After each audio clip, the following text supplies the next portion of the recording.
Assalamualaikum warahmatullahi wabarakatuh. Perkenalkan, nama saya Indah Revianti dari Fakultas Ekonomi Bisnis, kelas 3 reguler A Manajemen 4. Baiklah, di sini saya dan teman saya dari kelompok 4 akan membahas materi tentang perkembangan sumber daya manusia pada mata kuliah Manajemen Sumber Daya Manusia. Pengertian pengembangan sumber daya manusia menurut Samsudin adalah penyiapan manusia dan karyawan untuk memikul tanggung jawab yang lebih tinggi dalam suatu perusahaan atau organisasi. Definisi pengembangan adalah suatu usaha untuk meningkatkan kemampuan teoritis, konseptual, teknis, dan moral karyawan sesuai dengan kebutuhan pekerjaan atau jabatan melalui pendidikan dan pelatihan. Pendidikan meningkatkan keahlian teoritis, konseptual, dan moral karyawan, sedangkan latihan adalah bertujuan untuk meningkatkan keterampilan teknis pelaksanaan kerja karyawan. Berkesinambungan, agar pengembangan dapat dilaksanakan dengan baik, harus lebih dahulu ditetapkan suatu program pengembangan karyawan. Pentingnya pengembangan atau development adalah fungsi operasional kedua dari manajemen personalia. Pengembangan karyawan baru dan karyawan lama sangat perlu dilakukan secara terencana dan berkesinambungan. Agar pengembangan dapat dilaksanakan dengan baik, harus lebih dahulu ditetapkan suatu program pengembangan karyawan tersebut. Pengembangan karyawan dirasa sangat penting karena tuntutan pekerjaan atau jabatan sebagai akibat kemajuan teknologi dan semakin ketatnya persaingan antara perusahaan sejenis. Di setiap personal perusahaan, kita dituntut agar untuk bekerja secara efektif, efisien, kualitas dan kuantitas pekerjaannya lebih baik karena guna untuk menambah daya saing perusahaan tersebut. Pengembangan karyawan ini memang membutuhkan biaya yang sangat besar, tetapi biaya ini merupakan investasi jangka panjang bagi perusahaan di bidang personalia. Karena karyawan yang cakap dan terampil akan bekerja lebih efektif, efisien, kualitas dan kuantitas pekerjaannya akan lebih baik, maka daya saing perusahaan akan lebih besar. Karena karyawan yang cakap dan terampil akan bekerja lebih efektif, efisien, kualitas dan kuantitas pekerjaannya akan lebih baik, maka daya saing perusahaan akan lebih besar. Tujuan pengembangan adalah yang pertama ada produktivitas kerja. Produktivitas kerja karyawan yang tertinggi dalam suatu perusahaan dapat meningkatkan kualitas maupun kuantitas suatu produksi yang kita produksi dalam suatu perusahaan. Yang kedua ada efisiensi. Efisiensi sangatlah penting bagi perusahaan, gunanya untuk meningkatkan daya saing perusahaan di tengah persaingan dengan perusahaan lain.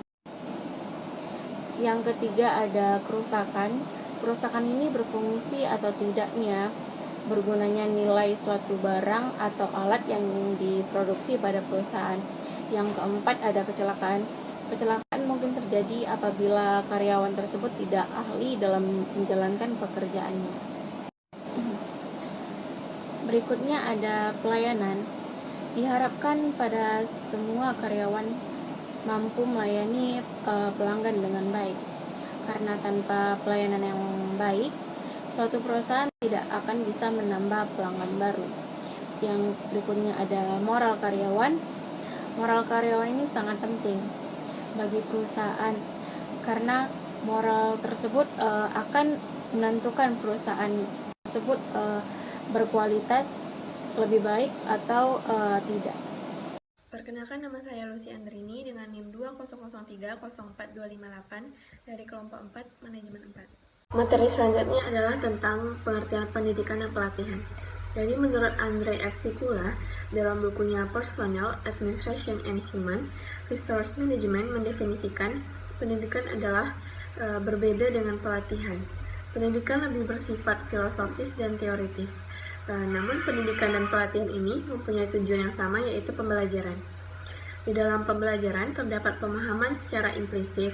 Melalui pemahaman tersebut, karyawan dimungkinkan untuk menjadi seorang inovator, pengambil inisiatif, pemecah masalah yang kreatif, dan menjadi karyawan yang efektif dan efisien dalam melakukan pekerjaannya.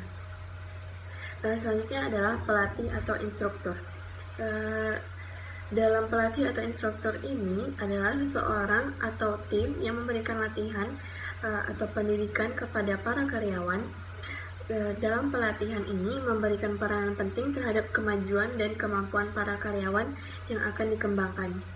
Pelatih yang akan melaksanakan pengembangan ini disebut dengan development atau training education. Adalah pelatih internal, eksternal, serta gabungan internal dan eksternal. Beberapanya adalah yang harus dimiliki oleh seorang pelatih, yaitu technical skill. Seorang pelatih ini hendaknya memiliki kecakapan untuk mendidik atau mengajar, membimbing, dan memberi petunjuk, serta mentransfer ilmunya kepada peserta pengembangan. Yang kedua adalah communication skill. Seorang pelatih harus mempunyai kecakapan dalam berkomunikasi, baik dalam maupun tulisan ataupun tulisan secara efektif. Yang ketiga adalah personality authority. Seorang pelatih memiliki kewibawaan terhadap peserta pengembangan. Ia harus berperilaku baik dan sifat dan serta kepribadiannya disenangi oleh karyawan. Terus yang D ada social skill. Seorang pelatih harus mempunyai kemahiran dalam bidang sosial agar terjamin kepercayaan dan kesetiaan dari para peserta pengembang atau pelatihan. Selanjutnya ada technical competence. Seorang pelatih harus berkemampuan teknis, berkecakapan teoritis dan tangkas dalam mengambil suatu keputusan. Yang terakhir adalah stabilitas emosi. Dan seorang pelatih ini tidak boleh berprasangka jelek terhadap anak buahnya, tidak boleh cepat marah, mempunyai sifat pendendam, serta memberikan nilai yang objektif. Materi selanjutnya adalah tentang metode pengembangan. Di dalam metode pengembangan ini, kegiatan pengembangan terhadap karyawan ialah suatu yang tidak kalah pentingnya adalah merancang metode latihan. Metode latihan sangat banyak, tetapi yang paling ideal adalah metode yang cocok dipakai sesuai dengan kemampuan peserta. Beberapa metode pengembangan antaranya adalah pertama adalah pelatihan atau training, yang kedua magang, yang ketiga pendidikan, terus yang keempat ada rotasi kerja, kali ini ada studi banding, dan terakhir ada uji kompetensi. Beberapa manfaat pengembangan SDM diantaranya adalah meningkatkan kepuasan karyawan, mengurangi pemborosan, mengurangi ketidakhadiran karyawan, terus ada memperbaiki metode dan sistem kerja, meningkatkan tingkat penghasilan, yang keenam mengurangi biaya-biaya lembur, terus mengurangi biaya pemeliharaan mesin-mesin, selanjutnya ada mengurangi keluhan pegawai dan mengurangi kecelakaan kerja, serta memperbaiki komunikasi. Selanjutnya ada meningkatkan pengetahuan pegawai dan memperbaiki moral pegawai, dan terakhir untuk menimbulkan kerjasama yang baik. Perkenalkan, nama saya Nur Azizah dengan nomor NIM 2003-04232. Materi selanjutnya adalah penilaian prestasi kerja karyawan. Pengertian dari penilaian prestasi kerja karyawan adalah suatu proses yang dilakukan oleh suatu organisasi atau suatu instansi untuk mengetahui kemampuan dan prestasi yang ada pada seorang pegawai tersebut. Sehingga dengan adanya prestasi ini itu akan memudahkan perusahaan untuk memproses keberlangsungan pegawai tersebut. Yang kedua yaitu ruang lingkup dari penilaian prestasi kerja. Itu ada 6. Yang pertama itu who atau siapa. Maksudnya di sini adalah siapa yang menilai dan siapa yang akan dinilai. Yang kedua yaitu adalah what. Maksudnya di sini adalah materi apa yang harus dinilai. Yang ketiga itu ada why, mengapa. Mengapa penilaian tersebut harus dilakukan. Yang keempat itu when, kapan. Kapan penilaian dilakukan. Yang kelima itu where, di mana. Di mana tempat penilaian tersebut. Yang terakhir itu ada how, bagaimana. Maksudnya dengan metode modern atau secara metode tradisional. Yang ketiga yaitu manfaat dari penilaian prestasi kerja. Yang pertama itu untuk perbaikan prestasi kerja, yang kedua penyesuaian kompensasi, yang ketiga penyimpangan proses staffing, yang keempat ketidakakuratan informasi, yang kelima itu kesempatan kerja yang adil, yang keenam tantangan eksternal. Yang keempat itu adalah tujuan dari penilaian prestasi kerja. Yang pertama itu ada administratif, yang kedua informatif, yang ketiga untuk motivasi. Selanjutnya adalah mutasi karyawan. Pengertian dari mutasi adalah suatu perubahan posisi, jabatan, tempat, atau pekerjaan yang dilakukan baik secara horizontal maupun vertikal di dalam suatu perusahaan atau organisasi. Nah, tujuan dari mutasi ini itu ada beberapa hal. Yang pertama untuk meningkatkan produktivitas kerja karyawan, yang kedua untuk menghilangkan rasa bosan terhadap pekerjaan, yang ketiga untuk menyesuaikan pekerjaan dengan kondisi fisik karyawan. Yang ketiga itu ada prinsip dari mutasi. Prinsip dari mutasi itu adalah memutasikan karyawan kepada posisi yang tepat dengan pekerjaan yang sesuai agar semangat dan produktivitas kerjanya meningkat. Assalamualaikum warahmatullahi wabarakatuh. Perkenalkan, nama saya Nur Arif, NIM 2003-04253, Fakultas Ekonomi dan Bisnis, Prodi Manajemen, berasal dari kelompok 4. Saya akan menjelaskan tentang promosi karyawan. Apa sih promosi karyawan? Nah, menurut Andrew, secara teknik, promosi adalah suatu perpindahan di dalam suatu organisasi dari satu posisi ke posisi lainnya yang melibatkan peningkatan gaji maupun kenaikan status. Nah, kemudian ada asas-asas promosi pegawai. Yang pertama yaitu ada asas kepercayaan, keadilan, dan formasi.